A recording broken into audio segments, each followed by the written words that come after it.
ये पता नहीं लोग क्यों नहीं समझते। अब चाहे जनरल बाजवा हों या बाकी लोग हों जो शौक में हैं कि उनकी फैमिलीज के पिक्चर्स, उनके बच्चों के एड्रेसेस क्यों दुनिया को दिखाए गए हैं, उनको क्यों गाली गलौज का सामना करना पड़ा है, लोग क्यों हैरत ज़दा हैं कि जनाब एक शख्स उनका इस्तेमाल कर रहा है, एक्सप्लॉयटेशन कर रहा है और अपने मफाद के लिए उनको कुर्बान कर रहा है, अपनी औलाद को या अपने आप को पेश नहीं कर रहा। बार बार ये कहा जा रहा है कि आखिरी खून के कतरे तक ये हकीकी आजादी लड़ी जाएगी। तो किसके आखिरी खून के कतरे तक?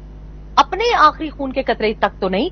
खुद तो आप महफूज बैठे हैं, खुद तो आप जब बाहर निकलते हैं तो सर पे वो एक स्टील का डस्टबिन पहन के निकलते हैं, जब आपकी अहलियां निकलती हैं तो सफेद चादरों में, शीट्स में निकलती हैं। लेकिन जो कौम की बेटियां हैं, और ये सिर्फ पीटीआई के साथ नहीं हो रहा, आपको ये याद कराने की मुझे जरूरत नहीं है कि जो शख्स अपनी मनकूहा अहलिया के साथ इस तरह का, जिस तरीके का खिलवाड़ उन्होंने मेरे साथ किया, लोगों को तो पता ही नहीं।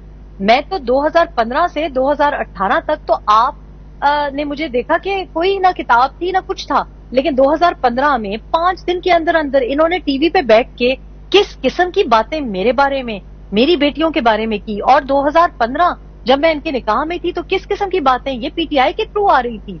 ये एक सोची समझी साजिश के तौर पे ये किया जा रहा था और मुझे अपने मफाद के लिए कुर्बान किया जा रहा था। तो जो अपनी मनकूहा को इस तरीके से बदनाम कर सकता है बगैर किसी कसूर के, तो वो किसी और की बेटी या किसी और की इज्जत का क्यों ख्याल करेगा? और आज ये बड़े अफसोस की बात है कि ये वही शख्स है जो कि जब वजीर आजम था तो इस किस्म की बातें टीवी पे आके और वेस्टर्न मीडिया के सामने भी आके करता था कि आपने जिस तरह के लिबास पहना हुआ वजह से रेप माशरे में बढ़ रहा है कि मर्द तो रोबोट नहीं है, आप अपनी जो ड्रेसिंग है उसके ऊपर नजरसानी करें। तो एक झूठ का पलंदा बांधे हुए हैं।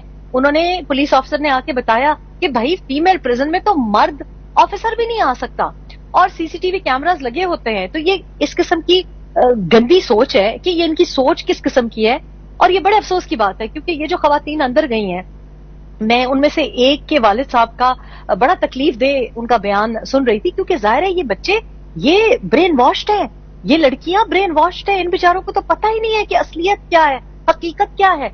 और ये लड़कियां जिनकी ससुराल हैं, हस्बैंड्स हैं, अब आप सोचें कि पाकिस्तानी माशरे में आप किसी औरत के ऊपर जब रेप का इल्जाम लगा देते हैं तो आपको पता है कि हमारा माशरा उसको किस नजर से देखता है। इसी किस्म की सोच है ना जो ये फॉर्मर प्राइम मिनिस्टर की सोच थी। आज जिस बच्चियों के बारे में आप कह रहे हैं कि इसका रेप कर दिया, उसका रेप कर दिया, हमें रिपोर्ट्स आ रही हैं, भाई कुछ तो खौफ खुदा करें।